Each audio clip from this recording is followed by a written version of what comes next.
Yo les amis, on est en train de vivre une Coupe du Monde absolument historique, époustouflante, magnifique. On a toutes les stars, tous les grands joueurs qui sont en train de réaliser un début de tournoi complètement dingue. On avait eu le doublé de Kylian Mbappé et son dernier but contre le Sénégal était magnifique. Le triplé de Messi face à l'Algérie. Et aussi maintenant que la première journée des matchs de poule est terminée, on a eu entre autres le doublé d'Harry Kane hier soir contre la Croatie au moment où je tourne cette vidéo. En bref, on est peut-être à l'aube d'une Coupe du Monde qui va rester dans les livres d'histoire. Du coup, dans cette vidéo, on va se poser quelques questions. La première, évidemment, qui d'après moi sera le meilleur buteur de ce tournoi. Également, on va essayer de se pencher sur tous les records qui ont été battus et qui peuvent encore être battus. Et vous allez le voir, il y en a plus que ce que l'on pense. Avant de se lancer dans tout ça, n'oublie pas de liker et de t'abonner à la chaîne. C'est super important pour faire grandir ma petite chaîne YouTube. Ok les frérots, à l'issue de la première journée de la phase de groupe, on a ici le classement des buteurs avec Messi premier 3 buts et ensuite on a une flopée de joueurs qui ont mis des doublés, notamment Mbappé, Haaland, Kane, Havertz et Balogun. Et franchement, qu'autant de joueurs qu'on attendait comme les futurs meilleurs buteurs de la compétition aient déjà scoré au moins 2 buts, ça fait qu'on pourrait vivre une édition 2026 qui serait beaucoup plus prolifique que les précédentes, parce que souvenez-vous déjà en 2022 le classement des buteurs, hormis Messi et Mbappé qui avaient dépassé les 5 avec 7 pour l'Argentin et 8 pour le soulier d'or français. Ensuite, encore pire, en 2018, la France gagne la Coupe du Monde mais avec seulement Griezmann et Mbappé qui ont mis 4 buts chacun et le meilleur buteur était Kane avec seulement 6 petites unités. Et si on se penche sur 2014, cette Coupe du Monde au Brésil, c'était Rames Rodriguez le meilleur buteur avec également 6 buts marqués. Donc en gros, vous l'avez compris, dans les éditions précédentes, entre 6 et 8 buts fait de toi le meilleur buteur, mais j'ai le sentiment qu'avec les Messi, Mbappé, Haaland, Kane en pleine forme et qui risquent d'aller loin dans le tournoi, peut-être que ça se jouerait autour de 9, 10 voire 11 buts.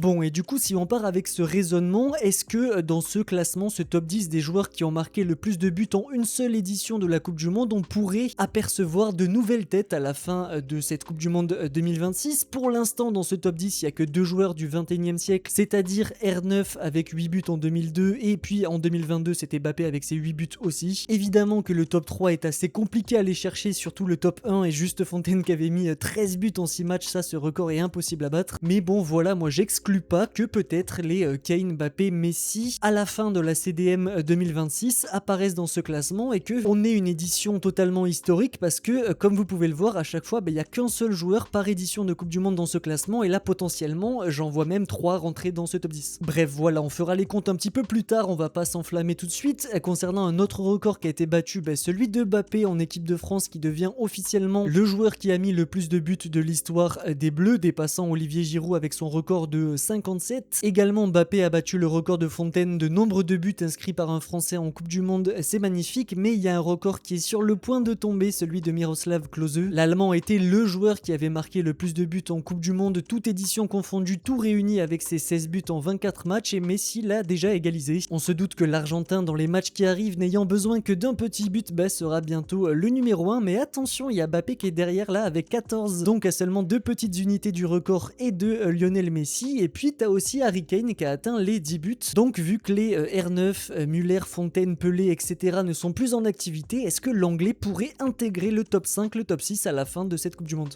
Bon, et pour enchaîner justement sur l'attaquant anglais Harry Kane, il me semble qu'il a égalisé ou battu le record de Gary Lineker en devenant le joueur anglais à avoir mis le plus de buts en Coupe du Monde. Bon voilà, maintenant qu'on a dressé le contexte, on va se poser la question très simple, qui finira meilleur buteur? Et pour moi, j'ai 5 candidats très sérieux en tête. J'ai enlevé Havertz qui malgré son doublé et malgré que l'Allemagne a démarré sur les chapeaux de roue, je pense quand même que nos voisins germaniques ont un groupe qui est pas simple en jouant la Côte d'Ivoire bientôt et ensuite l'Équateur. Et puis il pourrait retrouver la France en 8ème de finale. Donc je pense pas qu'Havertz puisse être le soulier d'or de cette Coupe du Monde 2026. Et mes 5 candidats, mes 5 joueurs que j'ai identifiés sont Balogun, Haaland, Mbappé, Messi et Harry Kane. On va passer les joueurs au cas par cas en se projetant sur les prochains matchs de poule et aussi en essayant de commencer à réfléchir à leur parcours en 16ème, en 8ème, en quart de finale pour voir s'ils ont des matchs abordables et la possibilité d'aller loin. On va commencer par le GOAT Messi qui justement est dans un groupe assez simple entre guillemets qui a déjà affronté l'Algérie en terminant avec un triplé. Il lui restera seulement 2 matchs de poule, avec le prochain étant l'Autriche et puis la Jordanie. Évidemment que pour ce dernier adversaire, les hommes d'Altamari, ça semble être un match dans lequel Messi pourra mettre des buts, mais comme son prochain match est contre l'Autriche et qu'en cas de victoire la première place serait quasiment assurée et que Messi a 38 ans, j'imagine un scénario où en fait Scaloni dans ce dernier match, sûrement sans enjeu contre la Jordanie,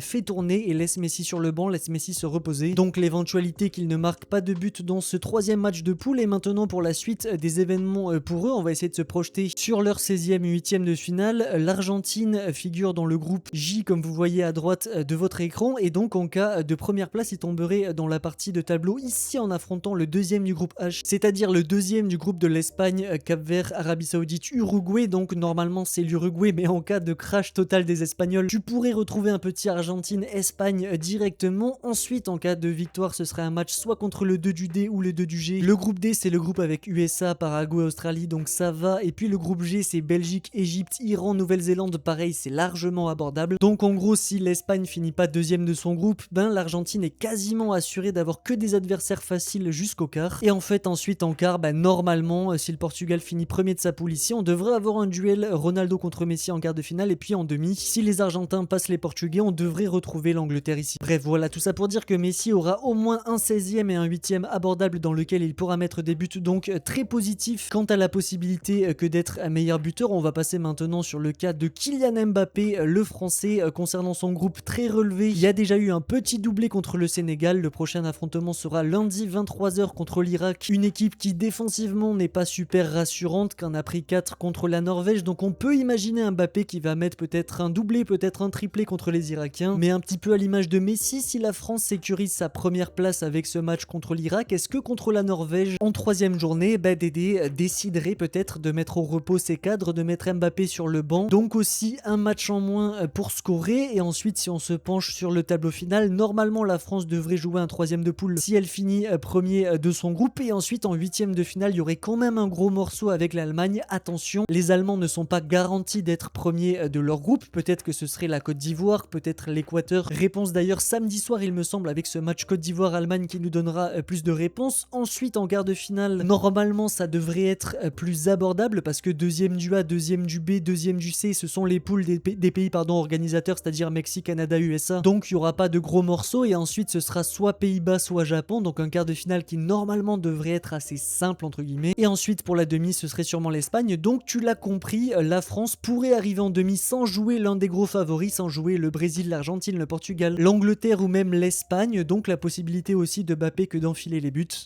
Passons maintenant à mon troisième candidat, Folarin Balogun. Bon, c'est celui qui a le moins de chances de passer, même si les USA ont été impressionnants dans leur match d'ouverture contre le Paraguay. Il leur reste 2 adversaires, plutôt moyens avec la Turquie et l'Australie, même si c'est pas donné que Balogun inscrive pléthore de buts contre ces 2 équipes. Et ensuite, pour parler du reste de la compète pour les USA, s'ils finissent premier de leur poule, donc premier du D, on les retrouverait juste ici, jouant un 3e de poule. Donc pareil, Balogun pourra enfiler les buts, et puis ce serait un match en 8e de finale contre le premier du G. C'est le groupe ici en haut à droite où on retrouve Belgique, Égypte, Iran, et comme la Belgique et l'Égypte ont fait un partout, peut-être que ce seront les Égyptiens, ou même si c'est la Belgique, c'est pas un match totalement impossible à gagner. Et puis ensuite en quart de finale ce sera sûrement l'Espagne, donc là je pense que ça s'arrêtera pour les Américains. Bon, on passe maintenant à l'avant-dernier candidat pour le soulier d'or, c'est-à-dire Haaland, le Viking norvégien qui en a mis 2 contre l'Irak. Mais pour ces 2 matchs suivants en poule, ça va être le Sénégal et la France qui sont quand même des adversaires solides. Il va devoir se frotter à Koulibaly et également contre la France à Upamecano et Saliba si Dédé ne fait pas tourner, donc peut-être que ce sera moins évident pour lui que d'enfiler les buts.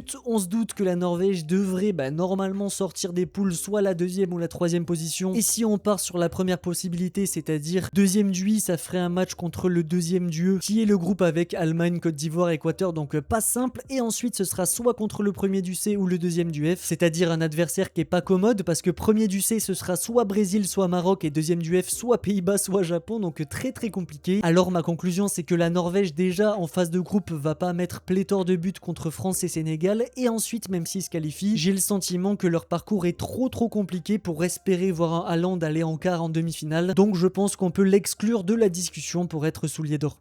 Allez, on termine avec mon dernier candidat, c'est-à-dire l'anglais Harry Kane qui a eu son petit doublé dans cette rencontre magnifique face à la Croatie. Il lui reste 2 matchs assez tranquilles contre le Ghana et le Panama. Petit bémol quand même, si l'Angleterre fait le job contre le Ghana, malheureusement je pense que Tuchel va faire tourner contre le Panama et j'ai la quasi-certitude qu'avec un Harry Kane qui a 32 ans, avec les chaleurs nord-américaines, ça vaut pas le coup que de le faire jouer dans ce match qui servira à rien contre une équipe extrêmement faible qui est le Panama. Donc peut-être que Kane va arrêter sa phase de groupe suite à ce match contre le Ghana. Malgré tout, si tu te penches sur le tableau de l'Angleterre ici en bas à droite, qui sera premier de poule, premier du groupe L, ça les fait tomber ici contre un troisième de poule et ensuite contre le premier du groupe A, qui sera certainement soit la Corée du Sud, soit le Mexique. Un match assez facile, donc une qualification en quart de finale sans jouer de gros adversaires. Ensuite, cette partie tableau, on en a discuté tout à l'heure, ce sera soit en gros Pays-Bas, Japon, Brésil, Maroc et ici, soit Côte d'Ivoire, Équateur et soit le deuxième du groupe I, donc Sénégal ou Norvège. Donc pareil, en quart de finale, c'est pas un immense favori. J'imagine donc l'Angleterre enfiler les buts et enfiler les bonnes performances jusqu'à se qualifier en demi-finale, et là ça va se corser un petit peu avec sûrement soit le Portugal, soit l'Argentine. Dans tous les cas, avec ce tableau qui est plus qu'abordable pour les Anglais, je vois Kane marquer de plus en plus de buts et hors blessure, je le vois très vite atteindre la barre des 7, 8 voire 9 buts.